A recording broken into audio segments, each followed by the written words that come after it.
안녕하세요. 당신의 노후 준비를 돕는 연금왕 누구살라입니다. 오늘은 어떤 이야기를 해볼까 생각을 하다가 얼마 전에 제가 노후자산 관련 강의를 하다가 강의 끝나고 나서 50대 직장인 한 분이 저한테 대뜸 와가지고 얘기 좀 나눌 수 없겠냐 이렇게 물어보더라고요. 와, 어느덧 50대가 됐다. 그러니까 이런 생각이 들더라. 앞으로 월급 받으면서 회사 다닐 수 있는 날이 과연 얼마나 될까? 지금까지 다닌 날보다는 적을 것 같다. 그래서 부랴부랴 뭔가 해야 되겠다라는 생각이 들기는 하는데 당장 봤더니 뭐 손에 쥔 것도 많지 않고 어디서부터 어떻게 시작해야 될지 잘 모르겠는데 '지금부터 시작해도 늦지 않을까?' 뭐 이런 질문들을 하는 거예요. 그분한테는 소위 말해서 우리 현타가 온 거잖아요. 현실 자각하는 타임이 온 건데 이게 뭐 비단 그분만의 고민은 아니고 50대 직장인들이라면 이런 생각들을 한 번씩은 다 해 보셨을 것 같아요. 그래서 '어떻게 하면 좋을까?'라는 것들에 대해서 인제 오늘 그 이야기를 한번 좀 나눠 보려고 합니다. 50 대의 노후 준비는 쪼끔 남달라야 되는 부분이 있습니다. 왜냐하면 준비할 시간이 아직 많이 남아 있지 않았기 때문에 허송세월을 할 시간이 많지 않거든요. 그래서 가능하면은 내가 어떤 거를 해야 될지 체크리스트를 만들어 놓고 하나하나씩 체크해 보는 게 좀 좋은데, 그래서 제가 오늘은 어떤 이야기를 들고 하냐면 50대 분이 정년까지 어떤 것들을 준비하면 좋은지 한 7 가지 정도로 체크리스트를 가지고 한번 이야기를 해 보는 시간을 가져 봤으면 좋겠습니다. 그러면 첫 번째 체크 포인트는요. 은퇴 이후에 연금 맞벌이를 할 수 있느냐. 이 부분을 한번 체크해 보시는 게 상당히 중요할 것 같습니다. 보통 보면은 백지짠동 맞들면 낫다라는 말 이야기 많이 하시잖아요. 그래서 노후에도 연금을 받는데 혼자서 받는 것보다는 부부 두 사람이 같이 연금을 받게 되면 아무래도 노후 생활비 준비하는 게 훨씬 더 수월해질 수 있을 것 같습니다. 그러면 점검해 봐야 될 게 뭐냐 그러면 특히나 이제 연금 중에서도 국민연금과 같은 공적연금 같은 경우들은 가입자가 사망할 때까지 받을 수 있고 물가가 상승하면 연금액이 증가되는 이런 장점들을 가지고 있기 때문에 공적연금을 부부 두 사람이 받을 수 있는지를 점검해 볼 필요가 있는 것 같은데, 왜냐하면 국민연금에서 주는 노후에 주는 이제 노령연금이라는 것들은 국민연금 가입 기간이 10년 이상 되신 분이면 노후에 자기 수급 연령이 됐을 때 연금을 개시할 수 있으니까. 직장 생활을 두 분이 같이 맞벌이 생활을 한 10년 이상 같이 하셨다 그러면 노후에 연금도 같이 받을 수 있으니까 맞벌이 부부는 웬만큼 노후 준비를 좀 상대적으로 좀 수월하게 할 수 있는 것 같아요. 문제는 누구냐 그러면 혼벌이죠. 외벌이라고도 하는데 혼자서 벌어 가지고 생활하시는 분은 현역 시절에도 혼자 소득으로 생활해야 되지만 노후에도 혼자서만 공적연금을 받을 확률이 상당히 높잖아요. 그래서 이런 분들은 쪼끔 준비를 해서 '노후에는 연금으로 맞벌이를 할 수 있는 방법이 없을까.'라는 것들을 한번 생각해 볼 필요가 있는 것 같습니다. 그러면 어떻게 해야 되냐? 나는 직장 다니고 배우자는 전업주부다. 그러면 배우자가 공적연금을 받는 방법은 하나 있죠. 뭐예요? 국민연금공단에 가서 임의 가입을 신청하는 겁니다. 국민연금이라는 거는 만 18 세부터 60 세까지가 의무 가입 대상이긴 하지만 전업주부 같은 경우는 의무 가입 대상에서 제외되죠. 그래서 처음에는 보험료 안 내니까 좋다라고 생각을 하는데 보험료를 안 내도 좋기도 하지만 문제는 나중에 노령연금을 받을 수 없다라는 문제들도 발생을 할 수 있어요. 그래서 이제 점검을 하는 거는 '아 내가 임의 가입을 할까?' 배우자, 소득이 없는 전업주부인 배우자가 임의 가입을 할지 말지 의사결정을 한번 해 봐야 됩니다. 그러면 국민연금을 받으려면 10년 이상 보험료를 내야 되기 때문에, 그러니까 배우자가 50세 이전이고 전업주부라고 하면은 국민연금공단 가서 임의 가입 신청하면 50 그때부터 60 세가 될 때까지 보험료를 납입하면 10 년이 되니까 노령연금을 받을 수 있는 수급 자격을 갖출 수는 있어요. 문제는 전업주부인 배우자가 이미 50 세를 넘겼다. 이런 경우에는 어떻게 해야 되는지를 이제 좀 점검을 한번 해 보겠습니다. 첫 번째, 과거에 직장에 다니면서 아니면 다른 이유로 국민연금에 가입한 경험이 있는지를 한번 살펴볼 필요가 있습니다. 그래서 과거에 국민연금 가입한 기간이 있다고 하면 그 기간하고 이미 가입하고 나서 60 세가 될 때까지 납입한 기간을 합쳐서 10 년이 넘어가면 노령연금을 받으실 수 있으니까 그 기간이 있는지 한번 살펴봐야 되고요. 만약에 과거에 가입한 기간이 있고 이미 가입한 기간이 있으면 가운데 비어 있는 기간이 있잖아요. 그 기간에 해당되는 보험료를 추후에 납부하는 제도가 있죠. 추후 납부 제도를 활용하시게 되면은 또 가입 기간을 늘릴 수가 있는 부분이 있습니다. 추후 납부를 하는 조건은요. 과거에 국민연금 보험료를 한 번이라도 낸 적이 있고 현재 국민연금에 가입하고 있는 상태면 최장, 가운데 비어있는 기간 중에 최장 119개월치를 추후 납부할 수 있거든요. 그렇게 되면은 뭐 가입 기간을 상당히 늘릴 수 있는 장점들이 있으니까 내가 추후 납부할 수 있는 여지가 있는지도 한번 확인해 볼 필요가 있죠. 근데 과거에 직장 다니면서 국민연금 보험료를 낸 적도 없고 추후 납부도 할 수도 없는 상황이다. 근데 나는 이미 50살이 넘었다. 그러면 60세까지 아무리 납부해도 10년이 안 되거든요. 그거는 어떻게 해야 되냐 그러면 60세 이후에도 나는 국민연금 보험료를 계속 내겠습니다라고 국민연금공단에 신청하는 제도가 있는데 이거를 임의 계속 가입이라고 합니다. 임의 계속 가입 신청은 본인이 65세에 달할 때까지 신청을 하실 수 있거든요. 그러면 60세 이후에도 국민연금 보험료를 계속 낼 수 있고요. 그래서 임의 가입 기간하고 임의 계속 가입 기간을 합쳐서 10년을 넘기게 되면 노령연금을 수급할 수 있는 부분들이 있습니다. 그래서 전체적으로 연금 맞벌이를 할 수 있는 방법을 찾아보는 것들이 상당히 중요한 숙제인 것 같습니다. 두 번째 점검해야 될 사항은 임금 피크제 적용을 받느냐 그 여부를 한번 점검해 볼 필요가 있습니다. 보통 직장인들은 이제 직장에서 퇴직할 때까지 임금이 계속 올라갈 거라고 생각하지만 임금 피크라는 거는 특정 연령을 기준으로 해서 임금이 줄어드는 제도잖아요. 그때가 되면 임금도 줄어들지만 대부분의 직장은 임금을 줄이면서 직무도 변경을 하거든요. 그러면 예전처럼 중요한 일도 맡지도 않고 그다음에 월급도 줄어들고 이러다 보니까 '야 이때부터는 내가 진짜 회사 다닐 날이 많지 않았겠다.' 이런 생각들을 하게 되면서 이제 신경을 써야 되는데 이때는 임금 관리나 뭐 이런 급여 줄어드는 것도 중요하지만 가장 심각하게 체크해야 될 중요하게 체크해야 될 포인트는 뭐냐면 퇴직급여 관리를 신경을 써야 됩니다. 왜냐하면 급여가 줄어들면요. 퇴직급여도 같이 줄어들 수 있기 때문에 임금 피크 시점에는 내 퇴직급여가 어떻게 되어 있는지를 꼼꼼하게 체크하고 관리할 필요가 있습니다. 내가 가입하고 있는 퇴직급여 제도는 어떤 종류가 있는지 봐야 돼요. 우리나라는 퇴직급여로 일시금으로 받는 퇴직 일시금 제도도 있고요. 그다음에 퇴직연금 제도도 있고요. 퇴직연금은 다시 확정급여형이라는 제도가 있고 확정기여형, 우리가 뭐 DB, DC라고 부르는 제도가 있죠.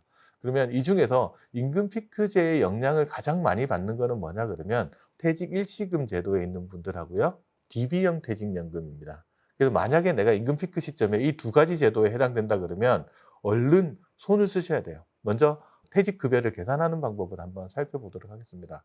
어떻게 계산하냐? 퇴직하기 직전 3개월 평균 임금에다가 계속 근로기간을 곱해서 퇴직급여를 산정을 합니다. 여기서 중요한 거는 퇴직 이전 30일 평균 임금이죠. 이 평균 임금이라는 거는 어떻게 산정하냐면 퇴직하기 직전 3개월에 내가 받았던 급여를 그 기간 동안의 일수로 나누는 겁니다. 이 평균 임금은 하루치 급여거든요. 이렇게 해서 30일분 급여를 평균 임금을 계산하면 한 달치 급여 정도가 되잖아요. 여기서 우리가 알아둬야 되는 거는 평균 임금은 퇴직하기 직전 급여를 가지고 산정을 한다. 그러면 뭐예요? 임금 피크로 급여가 계속 줄어들게 되면 나의 퇴직 급여도 줄어들 수밖에 없죠. 어떤 분들이 퇴직 일시금 제도에 있는 분들하고요. DB형 퇴직연금에 있는 분들은 퇴직 급여가 임금 피크 제휴로 줄어들 수 있다. 그럼 대책을 세워야 될 거 아니에요. 그럼 먼저 일시금, 그러니까 퇴직금 제도에 있는 퇴직연금에 가입하지 않은 근로자분들은 어떻게 할 수 있냐? 첫 번째 대안은 뭐가 있냐 그러면 퇴직금을 중간 정산할 수 있습니다. 중간 정산 요건이 되게 까다로워져 가지고 퇴직금을 중간 정산을 할 수 없는 조건들을 되게 강화를 시켜 놨거든요. 하지만 어떤 경우에 가능하냐 그러면 임금 피크제처럼 급여가 감소하는 조항에 해당되는 경우, 그런 경우에는 그 시점 임금 피크 시점에 퇴직급여를 중간 정산할 수 있도록 되어 있습니다. 그래서 문제는 누구냐? DB형 퇴직연금 가입자들은요. 중간 정산할 수 없습니다. 그리고 또 퇴직급여 쌓여 있는 것을 중도 인출하는 것도 안 돼요. 그러면 급여가 줄어들면 퇴직급여 줄어드는 거를 그냥 감내해야 되는 거냐? 그럴 수는 없죠. 그래서 보통 임금 피크제를 도입하는 사업장에서는 대부분 뭘 해주냐 그러면 DB형 퇴직연금과 DC형 퇴직연금을 같이 도입을 하는 경우들이 많습니다. 그리고 근로자한테 어떤 혜택을 주냐 그러면 지금 임금 피크에 이르러서 그대로 두시면 퇴직급여가 줄어들 수 있으니까 이 시점에 DB형 퇴직연금을 DC형으로 전환하실 수 있습니다. 전환하시겠습니까? 라고 안내를 해주면 되죠. 그러면 만약에 임금 피크 때 전환을 한다 그러면 임금 피크 시점까지 발생한 퇴직급여 전부를 DC형 퇴직연금 계좌에다가 다 이체를 시켜 버립니다. 그러면 임금 피크 이후에 임금이 줄어든다고 하더라도 DC형 퇴직연금 계좌에 이체해 놓은 돈까지 영향을 미치지는 않거든요. 그래서 DB형 제도에 있는 사람은 DC형으로 임금 피크 시점에 전환을 한다. 그러면 중간 정산한 거랑 비슷한 효과를 낼 수 있으니까 그 부분들도 명심하시면 좋을 것 같습니다. 그러면 DC형 퇴직연금 제도는 어떻게 되느냐? DC형 퇴직연금 가입자들은요. 자기 명의로 된 퇴직 계좌를 하나씩 다 가지고 있어요. 그리고 1년 일할 때마다 한 달치 급여 이상을 사용자가 그 계좌에 집어넣어 주고요. 그 계좌를 운영하고 관리하고 하는 모든 책임은 근로자에게 있습니다. 그래서 자기 계좌에 들어와 있는 퇴직급여는 이후 퇴직 내 급여가 임금이 어떻게 움직이든 상관없이 내가 운용을 어떻게 잘했냐 못했냐에 따라 영향을 받는 거지, 지금 미래의 퇴직 급여가 바뀐다고 해서 내 DC 계좌에 있는 급여까지 바뀌지는 않거든요. 그래서 DC형 퇴직연금에 있는 분들은 뭘 안 해도 되냐, 임금 피크 시점으로 뭐 변화하거나 뭐 제도를 바꾸거나 중간 정산을 할 필요는 별로 없다. 그래서 임금 피크에 이르신 분들은 내 퇴직급여를 어떻게 관리할 건지를 인제 정리를 한번 해 보면, 일단 퇴직연금에 미가입한 퇴직 일시금 제도에 있는 사람들은 중간 정산을 고려할 수 있다. 그리고 중간 정산하면 이거 받아 가지고 다 써 버리면 이게 무슨 문제가 생기냐. 진짜 노후에 소득이 없을 수도 있잖아요. 그래서 중간 정산한 퇴직급여를 IRP 계좌에 이체를 하고 나중에 55세 이후에 연금 형태로 수령하는 것들도 한번 고려해 볼 수 있으니까 그것도 한번 보실 필요가 있다라는 거고요. DB형 퇴직연금에 있는 분들은 임금 피크 시점에 DB형 제도에서 DC형으로 전환하는 것들을 한번 고려해 본다. 그다음에 DC형 제도에 있는 분들은 별다리 고려할 사항들이 없다. 그래서 내 퇴직급여 종류에 따라서 임금 피크에 대응하는 것들도 50대 직장인들이 한번 고민을 해 봐야 될 문제입니다. 그러면 세 번째 체크 포인트로 한번 넘어가 볼게요. 50대가 또 고민하는 것들 중에 하나는 뭐냐면 '명예퇴직을 할까 말까?' 보통 60세 정년이 의무화되어 있다라고 하지만 상당수의 직장에서는 명예퇴직 같은 제도를 운영하고 있어서 직장인들의 일부분들은 60세 정년까지 않고 중간에 이제 직장에서 나가시는 경우들이 상당히 좀 많이 있어요. 물론 인제 이 임금 피크 시점이나 이럴 때 인제 명예퇴직을 하시는 분들 중에 상당수는 '아 목돈 받아 가지고 이거 가지고 하는 게 직장 쪼끔 더 다니는 것보다 더 낫지 않을까?' 뭐 이런 계산들을 해 보시잖아요. 물론 어느 게 더 좋은지는 이제 본인의 선택에 달려 있기는 하지만, 뭐가 문제가 되냐면 단순히 '야 명퇴금 많이 주네. 이 돈 받아야지.' 하는 생각에 그냥 아무 계획 없이 인제 명퇴를 신청하셨다가 이제 나중에 그 돈 사라지고 나면 소득 공백 때문에 이제 고민하시는 경우들이 상당히 많이 있거든요. 그래서 이제 고런 부분들을 쪼끔 고민해야 된다. 그러면 명예퇴직 시점에 고민해야 되는 것들은 뭐냐라고 하면, 명예퇴직금이라는 것들을 우리가 수령하게끔 되잖아요. 근데 상대적으로 그 금액이 큰 경우가 많거든요. 왜냐하면 몇 년치 급여 뭐 1-2 년치 이 많이 주는데 3-4 년치 급여들을 한꺼번에 이제 명예퇴직금으로 주기 때문에 이걸 어떻게 관리하느냐, 특히 세금 문제에 고민을 많이 해야 됩니다. 그래서 퇴직 시점에 법정 퇴직금과 명예퇴직금 있잖아요. 이 두 가지 다가 퇴직 소득으로 세금이 과세될 수 있어서 이 부분에 대해서 이제 세금 관리들을 잘하는 게 상당히 필요하다. 그럼 퇴직소득세 과세할 때 이 세금을 줄이려면 어떻게 하는 방법이 있냐 그러면, 명예퇴직금을 일시에 현금으로 수령하게 되면 퇴직소득세 떼고 나머지 금액만 수령하게 되거든요. 세금을 뗀다는 거죠. 하지만 명예퇴직금도 IRP나 연금저축 계좌에 이체를 하게 되면 퇴직하는 시점, 퇴직금을 수령하는 시점에는 과세하지 않아요. 그리고 나중에 55세 이후에 연금을 개시하는 시점에 과세를 하게끔 되어 있거든요. 보통 명퇴가 55세 이후라고 하면은 뭐 퇴직하자마자 명퇴금을 IRP 계좌나 연금저축 계좌로 이체한 다음에 연금을 개시할 수 있는 게 가능하죠. 그러면 어떤 장점이 있냐라고 하면, 퇴직소득세율의 70% 수준에 해당되는 연금소득세율로 과세를 하거든요. 예를 들어서 내가 명퇴금 2억 받았다. 퇴직소득세율이 한 10% 된다. 그러면 2천만 원 세금을 한꺼번에 내야 되겠지만, 내가 이걸 연금으로 받겠다라고 하면 2억에 2천만 원이면 퇴직소득세율이 10% 정도 되잖아요. 그러면 연금으로 수령할 때는 퇴직급여에는 한 7% 정도의 연금소득세율을 적용하면 실질적으로 세금을 한 30% 정도 감면받을 수 있고요. 그걸 뭐 10년 이상 수령하면 감면율이 또 10% 포인트 정도 더 높아지니까 실질적으로 세금을 감면받으면서 소득 공백 기간에 생활비 재원으로도 활용할 수 있는 부분들이 있습니다. 그래서 이 부분들 좀 체크해 보실 것 같아요. 그래서 자연스럽게 이제 네 번째 체크 포인트로 넘어가야 되는 건 뭐냐 그러면, 명퇴를 하게 되면 이제 고민하는 요소 중에 하나가 뭐냐면 소득 공백이거든요. 우리가 실질적으로 정년퇴직을 한다 그래도 60세에 정년퇴직하면 실질적으로 공적연금, 국민연금에서 이거 받을 때까지는 한 5년 정도 소득 공백이 생기죠. 1969년도 이후 출생자들은 국민연금을 65세부터 받을 수 있는데, 근데 명퇴까지 하게 되면은 그 공백 기간이 더 길어질 수도 있죠.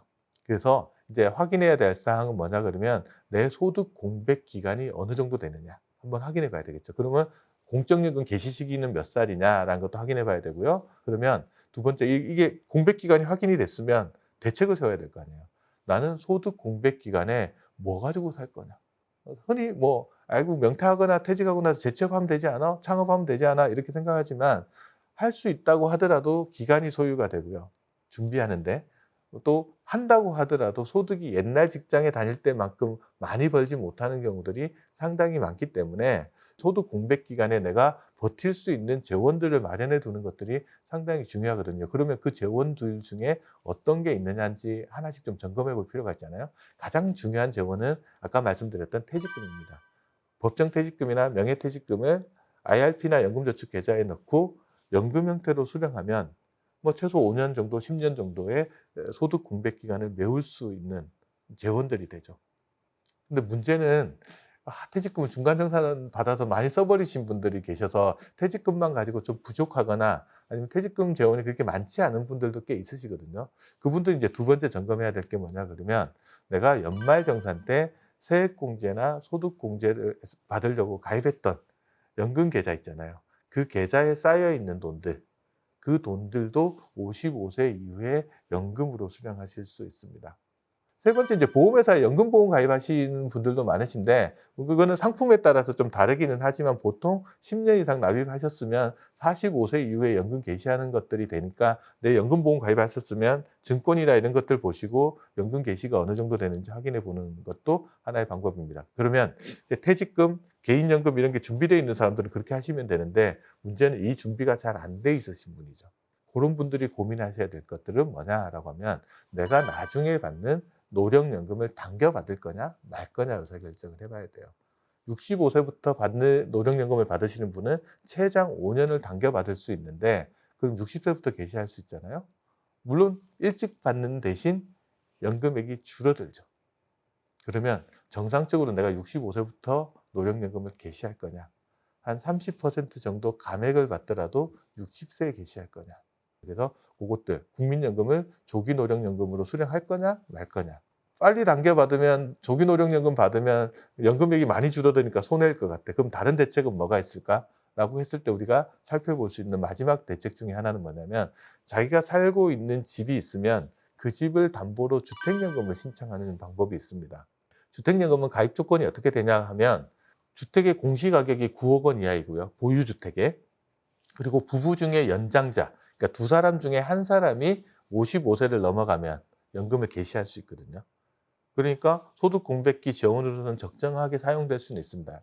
다만 주의해야 될 사항은 뭐냐 그러면, 이게 말은 연금으로 되어 있지만 주택연금이 실질은 대출이거든요. 그래서 뭐가 문제가 되냐 그러면, 대출에는 이자가 항상 붙잖아요. 실질적으로 주택연금은요, 연금을 받으면서 바로 이자를 상환하는 게 아니고, 연금은 받으면서 이자는 쌓아두거든요. 그리고 나중에 본인 배우자가 사망할 때 상환하잖아요. 그러면 이자 부분들이 복리로 분리되는 부분들이 있기 때문에, 너무 일찍 개시를 하는 것도 이자 부담 부분에서는 약간 고민을 해 봐야 될 것 같다. 그리고 일찍 개시하면 연금 수급자의 나이가 어리니까 연금 수령 기간이 길어지잖아요. 그러면 실질적으로 주택연금액도 나이 들어서 하는 것보다는 연금액도 줄어들 수 있으니까, 그런 부분들도 한번 고민을 해 봐야 됩니다. 그래서 각자가 처한 사정이 다르고 준비해 놓은 재원이 다르기 때문에, 어느 거를 먼저 활용할지에 대해서 본인들이 한번 심각하게 고민해 봐야 되죠. 자, 그러면 이제 다섯 번째 체크해야 될 건 뭐냐 그러면, 은퇴 이후에 보험료를 계속 납입을 해야 된다? 이것도 상당히 부담스러운 일이거든요. 그래서 은퇴 후에 보험료 납입 기간이 남아 있는지도 한번 점검해 볼 필요가 있습니다. 보통 퇴직을 하게 되면 소득도 거의 줄어들고 자산도 계속 줄어드는데, 나중에 질병이나 사고가 발생할 확률은 갈수록 높아지잖아요. 이 갭을 메워주는 자산 중에 하나가 뭐냐 그러면, 보험이라는 자산들이 있어요. 보장성 보험 같은 것들을 계속 가입을 해 두는데, 문제는 이 보장성 보험의 효력이 유지되려면 보험료를 계속 납입을 해야 된다는 거예요. 그래서 보험료 납입 기간이 남아 있는데 내가 만약에 보험료를 납입하지 않으면 보험 자체가 효력을 상실할 수 있어요. 현재 기준으로 보면 2달치 보험료를 납입하지 않으면 보험의 효력이 상실되고요. 보험 효력이 상실된 다음에는 아프거나 다쳤으면 보험금 청구를 할 수가 없거든요. 그래서 이제 체크하셔야 될 거는, 은퇴를 앞두고 내가 가지고 있는 보험 상품의 보험료 납입 기간을 한번 확인해 보셔야 돼요. 혹시나 보험료 납입 기간이 은퇴 후에도 많이 남아 있다 그러면 이 부분에 대한 대책을 어떻게 세울 거냐. 그걸 이제 한번 고민해 봐야 되는데, 첫 번째 어떤 대책이 있냐면, 보험회사에서 보험에 어떤 조항이 있냐 그러면 자동 대출 납입 제도라는 게 있어요. 내가 자동이체 시키다가 갑자기 통장에 잔고가 없어 보험료가 안 빠져나갔는데 2달치가 연속 안 빠져나가면 아까 실효된다고 했잖아요. 그 보장을 못 받거든요. 이런 경우가 발생했을 때 보험 상품에서 보험 상품의 해지 환급금이라는 게 있거든요. 해지 환급금 범위 내에서 자동으로 대출을 해서 그달 보험료를 내주는 게 자동 대출 납입 제도입니다. 그러면 보험이 실수로 실효되는 거, 이거 효력이 상실되는 것들을 막아낼 수 있죠. 그래서 자동 대출 납입 제도 같은 거를 내가 신청을 할지 말지를 한번 고민을 한번 해 봐야 되는데, 이때 주의하셔야 될 건 뭐냐 그러면, 이 자동 대출 말 그대로 대출입니다. 해지 환급금 범위 내에서 자동 대출을 해 주는 거기 때문에 뭐가 발생하냐? 이자가 발생한다는 것도 알고는 계셔야 되고요. 그냥 이 상시적으로 이걸 계속 자동 대출을 받아서 보험료를 납입하게 되면 대출 금액이 커지겠죠. 그러다가 실질적으로 내 해지 환급금만큼 대출 금액이 커지게 되면 뭐가 돼요? 더 이상 대출을 받을 수 없는 상황이 됩니다. 그렇게 되면은 이제 자동 대출 납입이 안 되고 효력 상실로 갈 수가 있기 때문에, 자동 대출 납입 제도는 어떻게 쓰셔야 되냐 그러면, 이 상시적으로 하는 게 아니고 혹시나 실수로 내가 보험료를 못 댈 경우, 자동 이체가 잘 안 될 경우, 그런 데에 대비해서 비상 계획으로 하나 세워 두시는 거지, 그렇지 않고 이거 상시적으로 썼을 때는 문제가 좀 생길 수가 있다. 그러면 내가 딱 봤더니 퇴직하고 나서 더 이상 보험료를 납입할 여력이 안 된다. 아니면 내더라도 지금처럼 많이 낼 수는 없다. 그럴 때는 영구적인 대책을 하나 세워 놓으시는 게 필요하잖아요. 보험료 감액하는 제도가 있습니다. 이건 뭐냐면, 지금보다는 보험료 좀 줄여주세요. 대신 보장 금액도 좀 줄일게요. 보험료 줄이고 보장 금액을 줄입니다. 대신 보험 기간이나 뭐 보험료 납입 기간에는 손대지는 않는 거예요. 그다음에 또 어떤 제도가 있냐? 감액 완납 제도가 있습니다. 이건 뭐냐면, 감액, 뭘 감액한다는 거냐? 보험금을 감액하는 겁니다. 보험금을 줄이는 거예요. 내가 2억 보장받았는데 1억으로 줄이겠다. 뭐 이렇게 식으로 하는 게 감액이에요. 완납은 뭐냐면, 이걸 줄이는 대신에 보장 금액 줄였잖아요. 대신에 뭘 줄여요? 더 이상 보험료는 안 내겠다. 완납 처리해 달라. 그러면 더 이상 보험료 안 내도 되잖아요. 그러니까 보험금을 줄이고 보험료를 안 내는 방식. 이게 이제 감액 완납 제도입니다. 또 비슷한 건데 연장 정기 보험이라는 게 있어요. 이거는 어떤 거냐라고 하면, 더 이상 보험료는 내지 않는 거는 아까 감액 완납이랑 똑같아요. 대신 이거는 보험금을 줄이는 게 아니고요. 보장 기간을 줄이는 거예요.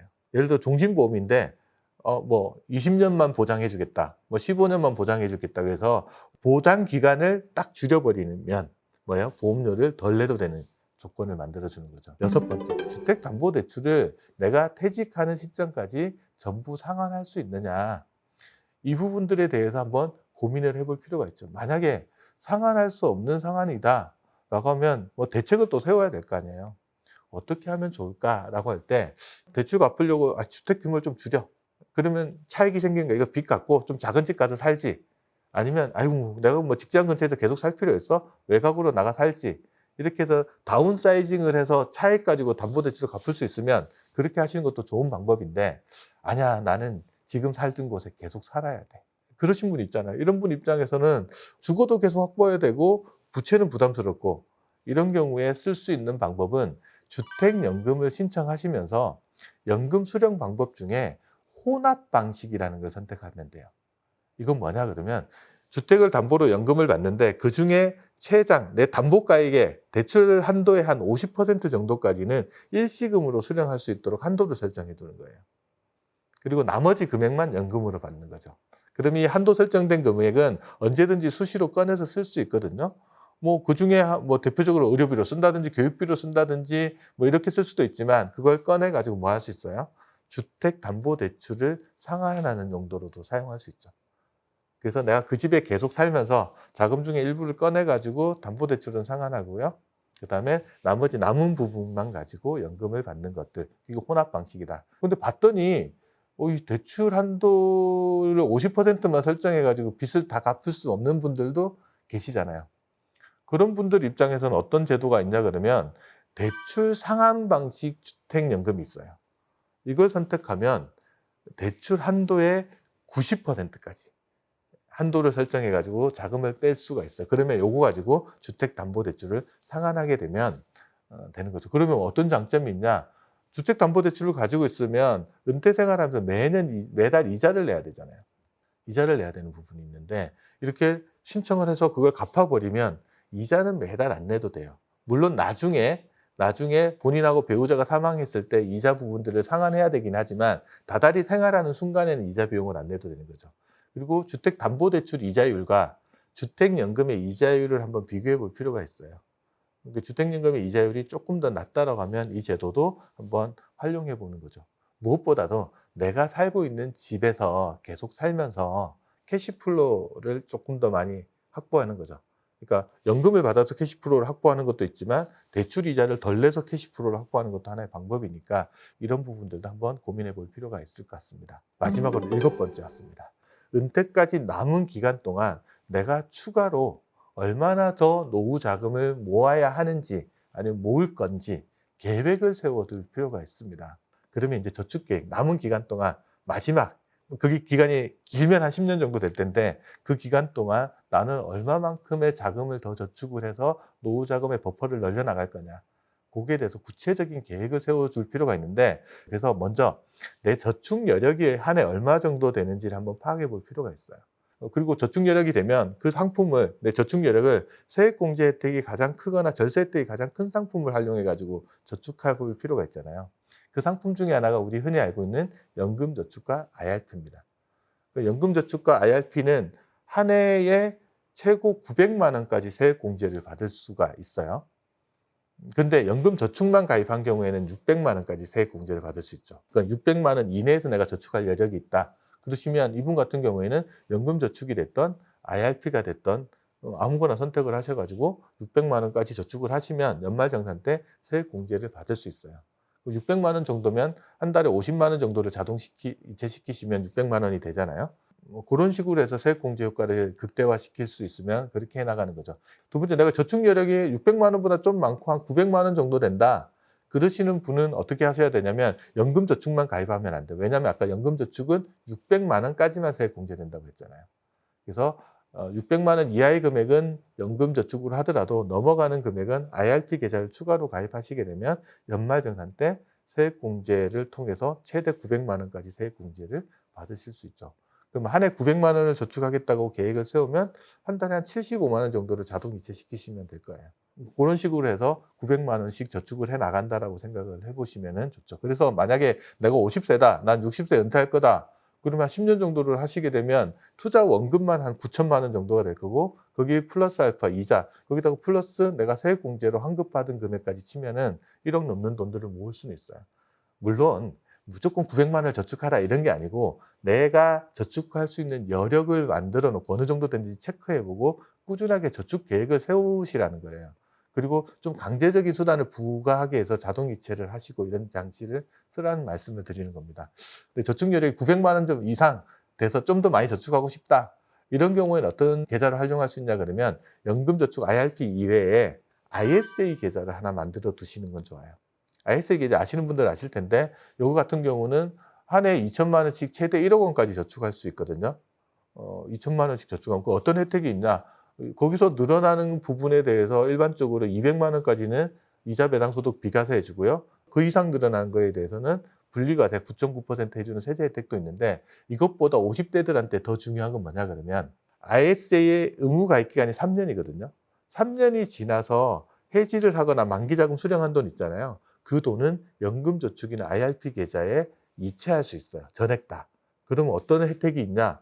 이체 금액의 10%를 세액공제를 추가로 해줍니다. 아까 900만 원 말고 플러스 알파 300만 원까지 세액공제를 더 받을 수 있어요. 이체 금액이 10%를 해주는데 해주는 금액 한도가 300만 원까지 세액공제를 해주거든요. 그러면 한 해 한 1,000만 원 정도를 내가 저축을 하면 3년마다 이 금액을 찾아가지고 연금저축인 IRP 계좌에 이체시키면서 추가로 세액공제를 한 300만 원 더 받으실 수 있죠. 그럼 이것들을 내가 50세라 그러면 60세가 될 때까지 한 9년에서 10년 정도라면 여기서도 한 1억 원 정도를 또 모으실 수가 있거든요. 그래서 연금저축 IRP에서 한 1억 정도 만들고 IS에서 한 1억 정도를 50대에 내가 준비를 한다 그러면 추가로 노후 자금을 2억 정도를 더 마련할 수 있는 플랜을 세울 수 있잖아요. 이건 예시를 든 겁니다. 무조건 다 이렇게 하라는 건 아니고 나의 저축 여력에 맞게끔 목표를 부여하고 그다음에 그 가장 절세가 많이 되는 계좌를 활용해서 내 노후 자금을 한번 저축해 나가 보는 것, 이것들이 중요하죠. 제가 오늘 이번 시간에는 50대 직장인들이 정년까지 점검해야 될 항목 7가지에 대해서 한번 이야기해 들어봤습니다. 제가 어디 강연 가면 이런 이야기 많이 해주거든요. 오늘은 어제 입장에서 보면 내일이거든요. 근데 사람들을 만나보면 어제 하지 않은 일을 후회하고요. 내일 할 일을 걱정하면서 오늘 아무것도 안 하시는 경우들이 많아요. 그래서 노후 준비 걱정만 하시지 마시고 오늘 설명드린 내용 중에 나한테 해당되는 게 있으면 그 중에 하나라도 찾아서 점검해 보시고 실천하시면 오늘보다는 조금 더 나은 내일을 준비할 수 있지 않을까라는 말씀을 드리면서 오늘 강연은 마치도록 하겠습니다. 오늘 들은 내용이 도움이 되셨다면 구독, 좋아요, 알림 설정 부탁드립니다. 감사합니다.